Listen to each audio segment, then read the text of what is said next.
Hikayemize kaldığımız yerden devam ediyoruz. Şu anda 6. bölümü okuyorum. Bu bölümümüzün ismi Outside the Hospital, hastanenin dışına. Değerli arkadaşlar, şunu da gizleyelim. Hemen başlatıyorum. Chapter 6. Outside the Hospital. Merrick had a lot of friends now, but he was more like a child than a man. He could read about things and talk to his visitors, but he could not go out of the hospital by himself. He thought and played like a child. Burada duralım. Şimdi burada arkadaşlar, Merrick had a lot of friends now. Merrick'in yani şu an çok arkadaşı var. But he was more like a child than a man. Fakat yani bir erkekten ziyade daha bir çocuk gibi. Evet arkadaşlar, çocuğa benziyor. He could read about things. Yani eşyalar hakkında, yani bir takım şeyler hakkında mesela okuyor. Çok yani okuyor. And talk to his visitors. Ve kendisini ziyarete gelen insanlarla konuşuyor. But he couldn't go out of the, bakın şuradayım arkadaşlar. He couldn't go out of the hospital by himself. Fakat hastanenin dışına kendisi, yani kendi başına çıkamıyor. Hastanenin dışını kendi başına ziyaret edemiyor. He talked and played like a child. Yani bir çocuk gibi düşünüyor ve oynuyor. Buradayım arkadaşlar. Devam ediyoruz. After Christmas, he wanted to go to the theatre. This was very difficult because I did not want the people in the theatre to see him. But a kind lady from the theatre, Mrs. Kendall, helped us. We bought tickets for a box at the side of the theatre. We went to the theatre in a cab with dark windows, and we went into the theatre by a door at the back, the Queen's door. Nobody saw us. Evet. Arkadaşlar buradan başlıyorum. After Christmas, yani yılbaşından sonra, he wanted to go to the theater. Tiyatroya gitmek istedi. Yani tiyatroya gitmek istedi. This was very difficult because I didn't want to people in the theater to see him. Yani bu gerçekten çok zordu çünkü tiyatrodaki insanların Merrick'i görmesini istemiyordum. But a kind lady from the theater, Mrs. Kendall, Bayan Kendall, yani helped us. Yani tiyatroda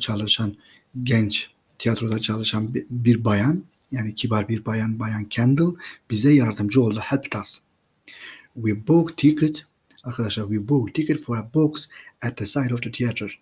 Yani biz tiyatronun yani bir kısmında bulunan, yani bir tarafında bulunan, üst tarafında bulunan o arkadaşlar, hani böyle, yani nasıl anlatayım, üst kısımlarda böyle seyircilere ayrılmış olan böyle yerler var ya, loca diyelim biz ona, loca gibi.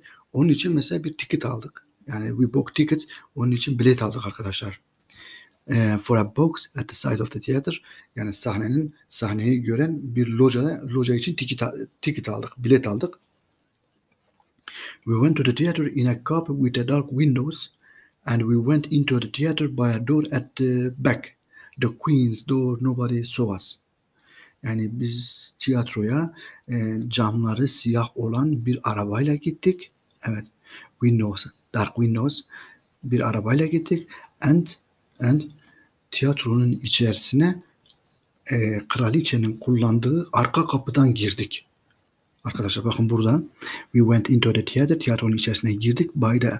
By a door at the back. Yani arka kapıdan. The Queen's door. Yani kraliçenin kapısı. Kraliçe kapısından girdik. Nobody saw us. Ve kimse bizi görmedi. Buradan devam ediyorum. Three nurses sat at the front of the box, and Merrick and I sat in the dark behind them. Nobody in the theater could see us, but we could see the play. Evet. Burada three nurses sat in front of the box. Yani locanın önünde 3 tane hemşire oturuyordu. And Merrick and I, ben ve Merrick sat in the dark behind them. Onların arkasındaki karanlık bölmede oturuyorduk. Nobody in the theater could see us. Yani tiyatronun içerisindeki herkes bizi göremedi. Yani kimse bizi göremedi tiyatronun içerisinde. But we could see the play. Fakat biz sahneyi, oyunu görüyorduk.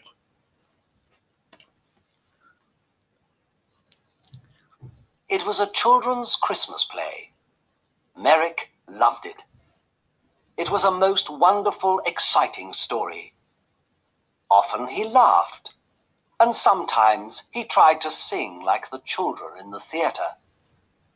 He was like a child. For him, everything in the story was true. Evet. Burada arkadaşlar diyor ki it was children's Christmas play. Yani yani çocuklar için hazırlanmış yeni yıl oyunu. Merrick loved it. Merrick bunu çok sevdi. Bu oyunu çok sevdi. Çok özür dilerim. It was a most wonderful, exciting story. Yani çok heyecan verici ve harika bir oyundu. Often he laughed. Sık sık güldü. And sometimes he tried to sing like the children in the theater. Ve bazen de tiyatronun içerisinde yer alan çocuklar gibi şarkı söylemeye başladı. Yani şarkıyla onlara eşlik etti şarkıda arkadaşlar. He was like a child. Yani bir çocuğa benziyordu. Çocuk gibiydi. For him, onun için everything in the story was true. Oyundaki her şey gerçekti. Buradan devam ediyoruz. Once he was very afraid, because the bad man in the play was angry and had a knife. At first, Merrick wanted to leave the theatre, but I stopped him. Then he was very angry with this bad man in the play. He hit his hand on his chair and stood up and talked to the man, but nobody heard him. When the bad man went to prison, Merrick laughed. Evet. Burada duruyorum. Diğer sayfadan başlayacağım arkadaşlar. Dikkat ederseniz orada en alt sayfada bir bölüm vardı. Onu biraz geriye gitmek gerekiyor.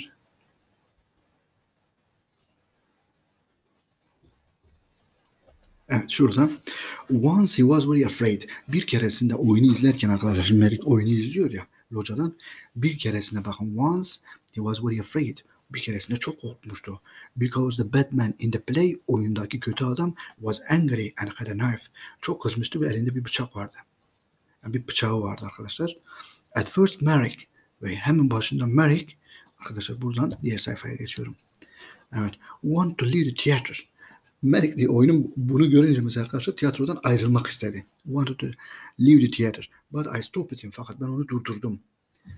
Then he was angry with this bad man in the play.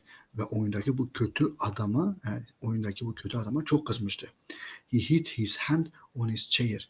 Elini sandalyesine vurmuştu. Yani Merrick elini kızgınlığından dolayı sandalyeye vurdu arkadaşlar. And stopped up and talked to the man. Ve stood up. Ayağa kalktı ve adama doğru, yani oyundaki kötü adama doğru konuştu. But nobody heard him. Fakat kimse onu işitmedi. When the bad man went to prison, Merrick laughed. Oyundaki bu kötü adam oyunun içerisinde hapishaneye gönderilince Merrick buna güldü. Buradan devam ediyoruz arkadaşlar ama şimdi burayı da okuyacak tekrar. But I stopped him. Then he was very angry with this bad man in the play. He hit his hand on his chair and stood up and talked to the man, but nobody heard him. When the bad man went to prison, Merrick laughed. Merrick thought the beautiful young lady in the play was wonderful. He wanted to talk to her too. At the end of the play, he was very happy because she married a good young man. Evet. Burada arkadaşlar Merrick thought the beautiful young lady in the play was wonderful. Merrick oyundaki genç bayanın çok güzel olduğunu, yani çok harika birisi olduğunu düşündü. He wanted to talk to her too. Onunla da konuşmak istedi. Hani hatırlayın arkadaşlar, locada yani o kötü adama karşı mesela kızmıştı, ayağa kalktı, konuştu fakat kimse dinlemedi. Yani bu bayanla da konuşmak istedi.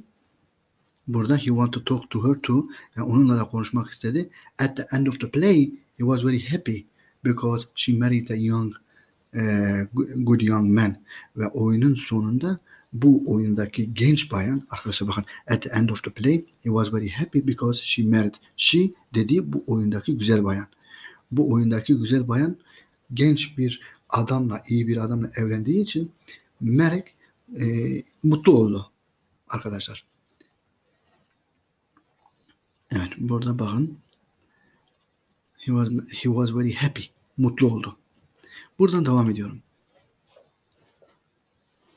He remembered this play for a long time, and he talked a lot about the people in it. What do you think they did after we left? He asked me. Where do the young lady and the young man live? What are they doing now? I don't know, I said. Perhaps they live in the country. Evet, burada duralım. Buradan devam ediyoruz. He remembered this play for a long time. Yani bu oyunu uzun zaman hatırladı, aklından çıkarmadı arkadaşlar. And he talked a lot about the people in it. Ve bu oyunun içerisinde yer alan insanlar hakkında da uzun süre konuştu. What do you think they did after we left? Yani biz oyunu terk ettikten sonra, oyun bitip biz o salonu terk ettikten sonra o insanların ne yaptığı hakkında ne düşünüyorsun? Burada soruyor doktora. Bana sordu. Where do the young lady and young man live? Bu genç bayanla o genç adam nerede yaşıyorlar? What are they doing now? Şu an ne yapıyorlar? Diye sorular sordu Merrick. Ben de cevap verdim. I don't know. Bilmiyorum dedim. Perhaps they live in the country. Belki yani köyde yaşıyorlar, çiftlikte yaşıyorlar gibisine. Country arkadaşlar böyle köy. Merrick talked about this for a long time. Buradan başlıyoruz arkadaşlar. Merrick thought about this for a long time. Then he said, Dr. Treves, can I go to the country, please? I saw the country once from a train, but I never went there. I often read about it in books. It's very beautiful, isn't it? I would like to see it. Evet. Merrick talked about this for a long time.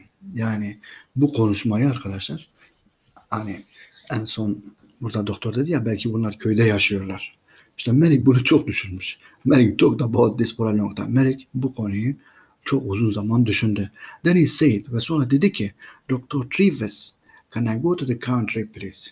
Lütfen ben de köye gidebilir miyim? Ben köye gidebilir miyim? I saw the country once from a train.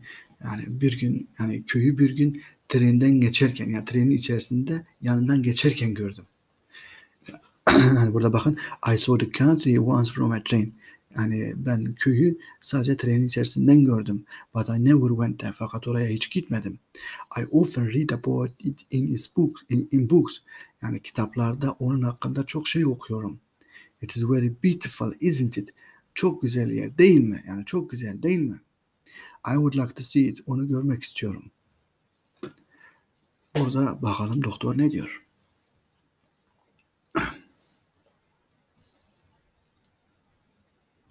The visit to the theatre was difficult, but a visit to the country was more difficult.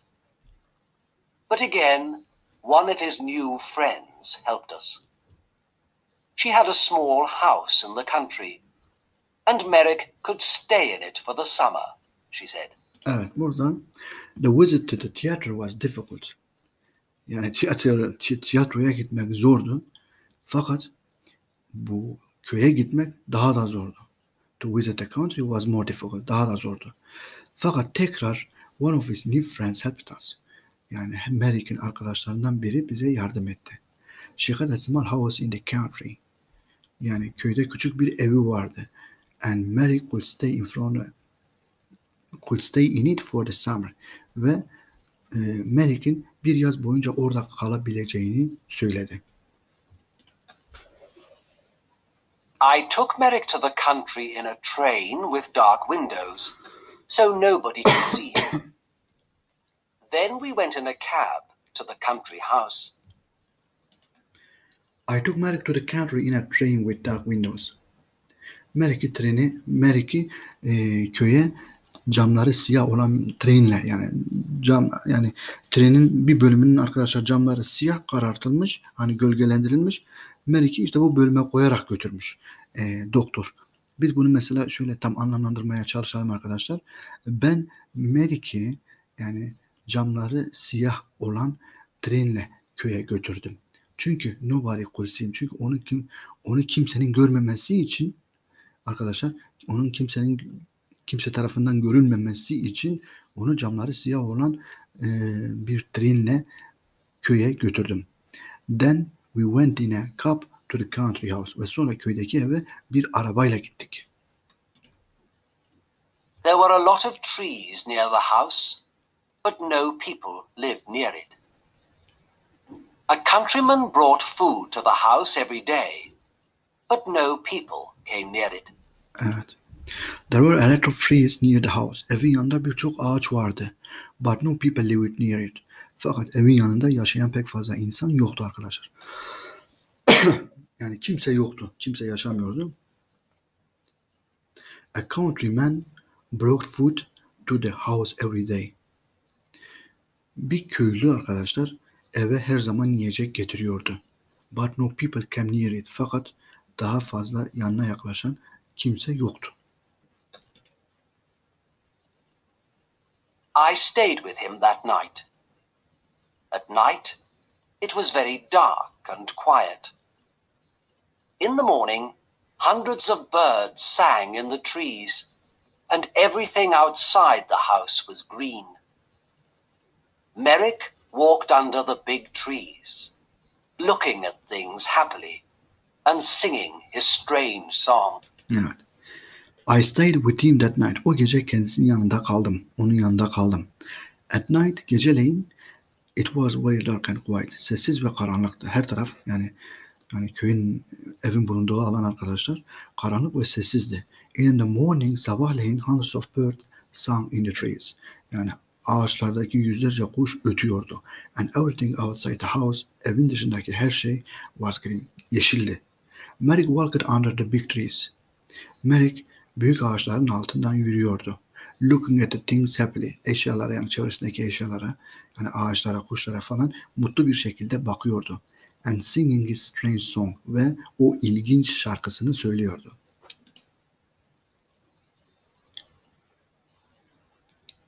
I went back to London, but Merrick stayed there for 6 weeks. He was wonderfully happy. Every week, he wrote me a letter. Evet. Bir geri geliyorum arkadaşlar. O bölümü bitirelim. Ondan sonra geçelim. I went back to London.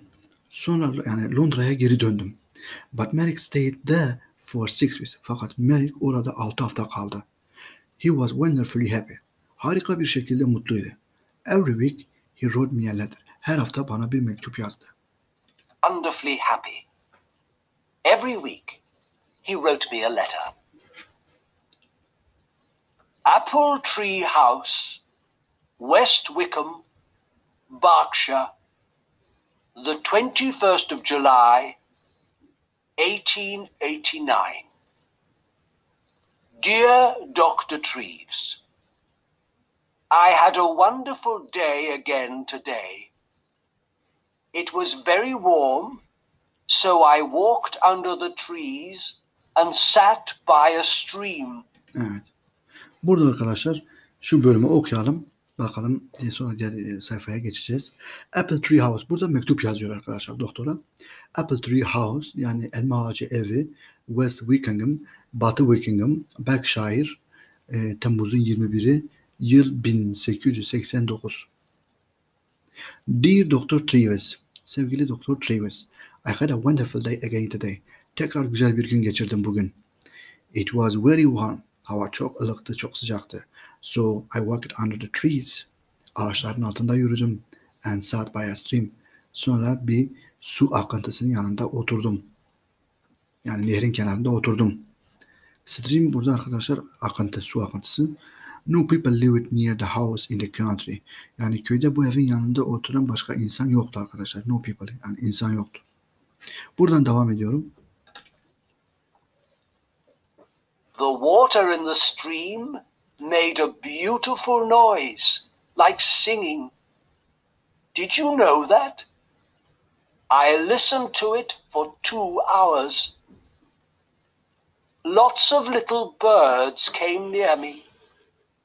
One had a red body in front and a brown back.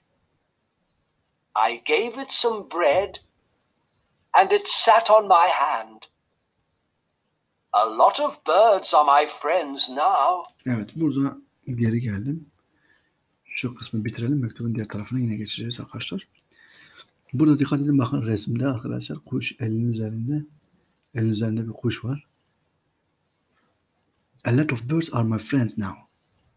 Yani şu anda çok kuş arkadaşım var. Evet, yani birçok kuş benim şu an arkadaşım şeklinde anlamlandırabiliriz. Devam edelim. The water in the stream, akıntıdaki su yani nehir diyelim. Made a beautiful noise. Çok güzel bir gürültü yapıyor. Like singing, sanki şarkı söyler gibi. Did you know that? Bunu biliyor muydun? I listened to it for 2 hours. 2 saat bunu dinledim. Lots of little birds came near me. Birçok küçük kuş yanıma geldi. One had a red body. Birinin kırmızı bir vücudu vardı. In front, ön tarafında. And brown back, kahve yani vücudunun bir kısmı kırmızıydı. Geri kalan kısmı ise kahverengiydi. I gave it some bread. Ona biraz ekmek verdim. And it sat on my hand. Elime oturdu. Yani elime kondu. A lot of birds are my friends now. Artık birçok kuş arkadaşım var. And a lot of birds are my friends now. I watched the fish in the stream too.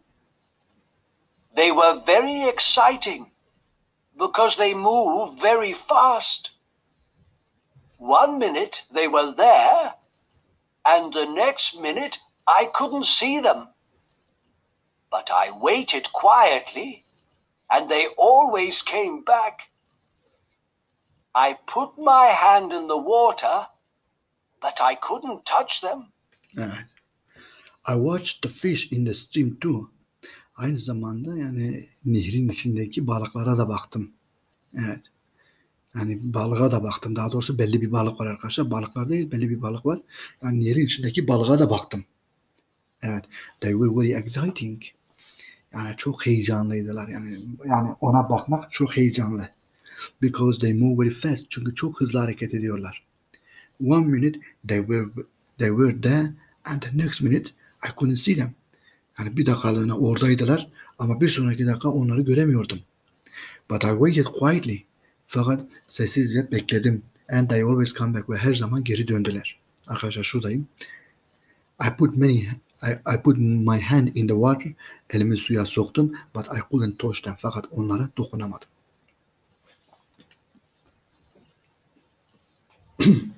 I met a big dog yesterday. It made a very loud noise, but I was not afraid. I sat down quietly and looked at it, and it came and smelt my hand.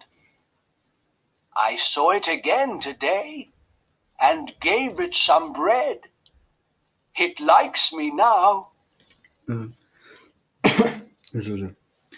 I met a big dog yesterday. Dün büyük bir köpekle karşılaştım. It made a very loud noise. Çok yüksek sesli bir gürültü yaptı. Evet, yani çok yüksek sesli gürültü yapıyordu. But I was not afraid. Fakat korkmadım. I sat down quietly. Yani yavaşça oturdum and looked at it. Ve ona baktım. And it came and smelt my hand. Ve gelip elimi kokladı. I saw it again today. Onu tekrar bugün tekrar onu gördüm. And gave it some bread. Ona biraz ekmek verdim. It likes me now. Şimdi beni seviyor. I am going to put some flowers from the country in this letter. There are hundreds of flowers here. Did you know that? I like the little blue ones best, but they are all beautiful. I have lots of them in my room. I give them water every morning. Little flowers are very thirsty, you know. I am very happy here, Doctor. But I want to see you again soon, too. With love from your friend, Joseph Merrick. Evet arkadaşlar. Burada kaldık. I am going to put some flowers from the country in this letter. Bu mektubun içerisine köydeki yani evimden yani köyden çiçekler koyacağım. There are hundreds of flowers here. Yani burada yüzlerce çiçek var. Did you know that? Bunu biliyor muydun? I like the little blue ones best. Yani en sevdiğim küçük mavi olanlar. But they are all beautiful. Fakat tümü güzel. I have lots of them in my room. Bunlardan büyük bölümü de benim evimin içerisinde yani odamda. Evet. I give them water every morning. Onlara her sabah su veriyorum. Little flowers are very thirsty, you know. Biliyorsun, küçük çiçekler çok susamışlar. Yani susuzdurlar. Suyu çok severler gibisinden arkadaşlar. I'm very happy here. Burada çok mutluyum doktor. But I want to see you again soon. Fakat seni en kısa zamanda tekrar görmek istiyorum. With love from your friend. Yani arkadaşından sevgilerle. Joseph Merrick. Bakalım arkadaşlar.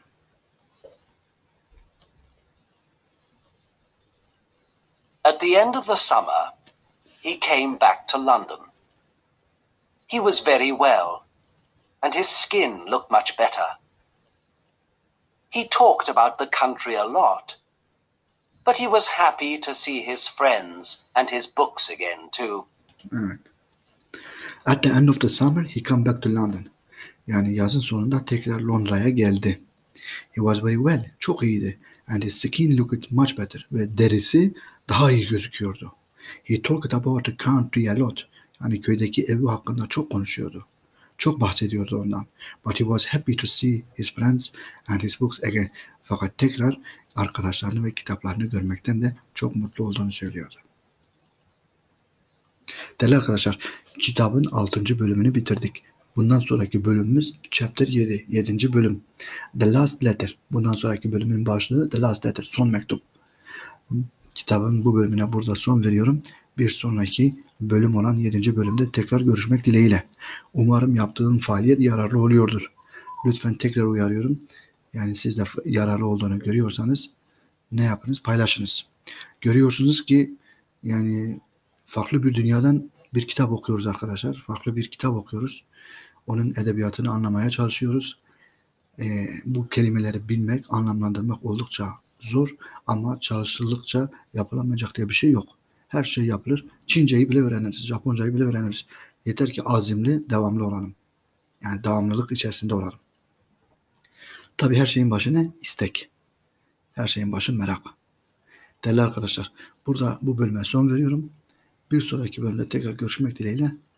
Hayırlı günler diliyorum, iyi çalışmalar diliyorum.